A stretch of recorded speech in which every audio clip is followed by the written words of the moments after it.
Paano ka nagkalakas ng loob na finally aminin mo kay Mrs.? Wala na lusot eh. Tinanong ka ba niya or ano? Tinanong pa niya ako nung umiingi ito.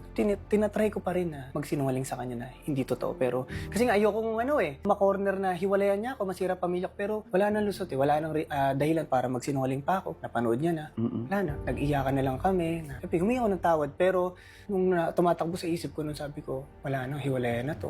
Sinira ko yung pamilya ko. Na alam ko naman mangyayari.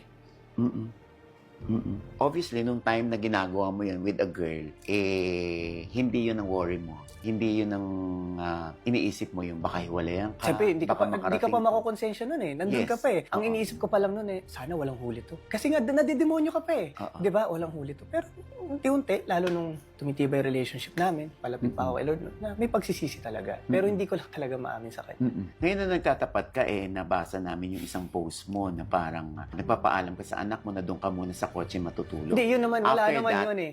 Yun talaga, After hindi that, dahil yun sa scandal. Incident, Hindi yung naman yun dahil sa scandal, yung story na yun. kasi inaano nila yun, parang nire-relate nila doon sa... Hindi dahil dun. Kalokohan lang na post yun. Pero anniversary kasi namin yun. Tapos dun pa pumutok. Anniversary namin. Oh my... Kaya ang huli kong post, nag-date kami. Ang saya namin ng 12 years kami. Oo. Saya ko, nag-dinner kami. After namin mag-dinner, nag-phone ako ng madaling araw. Oo. Dami na nagme-message sa akin, tinatag na ako, lumalabas na. Sobrang takot ko talaga na. Sabi ko, Lord, tanggalin niyo sa akin lahat. Spare niyo lang sa akin yung pamilya ko. Please, huwag mo na ilabas. Sabi ko, magbabago ko. Nagmamaka ako sa kanya, nakikipag-dare ako sa kanya na alisin mo yung kung anong trabaho ko, anong meron ako ngayon. Spare mo lang sa akin yung mag-ina ko tsaka mga anak. Please. Pero nung umaga, lumabas pa rin. Sabi ko, wala. Kailangan ko pagdaanan to. Kasi ginawa ko to. Hindi siya challenge sa akin ni Lord. Hindi siya problema binigay sa akin ni Lord. Kasi ako yung gumawa ng problema na to, Mama Oji. Hindi siya ang nagbigay sa akin ng problema. So, kailangan ko harapin to. Kailangan ko pagdaanan to para matuto ako. Oo. So, ano-ano yung mga tumakbo sa Dami. isip mo? Tinitingnan ko yung anak ko. Sabi ko, ito na ba yung huli nating pagkikita? Ilalayo ba kayo sa akin? Yung wife ko, nung anniversary namin, natutulog kami.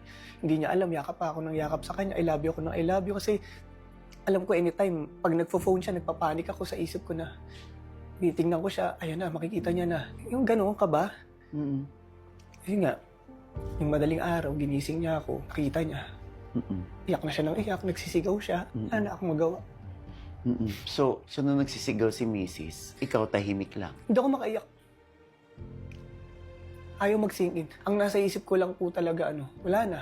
Huling pagsasama na namin. Kasi ina-expect ko na po lalabas yan. Sabi ko nga po sa inyo, dinidelay ko lang. Iniisip ko baka naman lumabas yan after 10 years pa, after 15 years pa. At sabi ko, matagal ko man lang nakasama yung mga anak ko, pamilya ko. Kasi alam ko po na darating ang panahon na lalabas yan. Pero sabi ko nga, kasi ang babae hindi kaya makakapagpatawad kapag usapang nanloko ka na eh. So sabi ko pag lumabas to, 100% hihiwalayan ako ng asawa ko. Kaya i-delay ko hanggat maaari para mahabang oras, panahon ko silang makasama. So, nung nalaman ni Mrs., nagalit siya, that's normal. Siyempre po, Nagsisigaw siya, normal yun. normal talaga. So, anong ending nitong moment na ito? Nakapagtaka lang, Mama, hindi niya ako sinampal. Umiyak lang siya. Walang tigil ang iyak niya. More than one day po talaga. Halos na-dehydrate na yan. Di umiinom ng tubig.